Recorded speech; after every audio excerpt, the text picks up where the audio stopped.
70% oxygen கடல்கள் தான் உற்பத்தி செய்து கொண்டிருக்கின்றன. அதில் முக்கால்வாசி ஆக்சிஜன் கடலிலே கரைஞ்சு போயிடும். அந்த கரைஞ்சு போன ஆக்சிஜனை அங்கே வாழுகின்ற உயிர்கள் எல்லாம் அதை யூஸ் பண்ணும். ஸோ கடல் எவ்வளவு அழகாக இந்த கார்பன் சைக்கிளை மறுபயன்பாடு மறுசுழற்சி செய்து இந்த பூமியை நீடித்து நிரந்தரமாக வாழ்ந்து கொண்டிருக்க வேண்டிய வேலையை இந்த கடல் எவ்வளவு அழகாக செய்து பார்த்தீர்களா?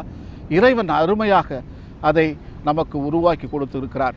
இந்த சங்கீதம் 69:34 வசனம் அழகாக சொல்லுகிறது.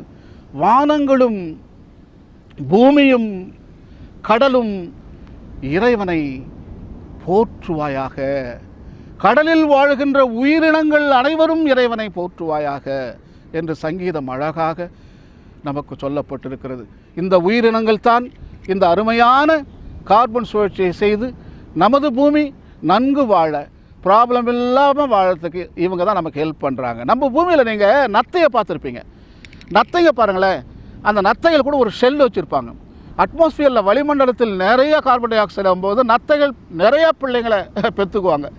ஏன்னா அவங்க கண்டுபிடிச்சோம், நிறையா விஷம் இருக்குது, ஸோ நம்ம நிறையா பிள்ளைங்களை பெற்றுக்குவோம்.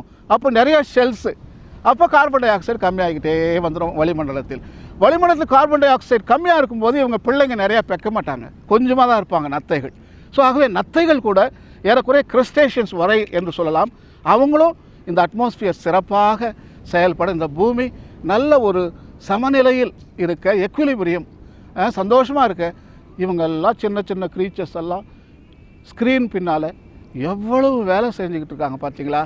கடவுளுடைய ஸ்டூவர்ட்ஸ், இவங்கெல்லாம் பணியாளர்கள். கடவுள் இந்த பணியாளர்களை உருவாக்கி அவருடைய படைப்பை பியூட்டிஃபுல்லாக வச்சுருக்கார்.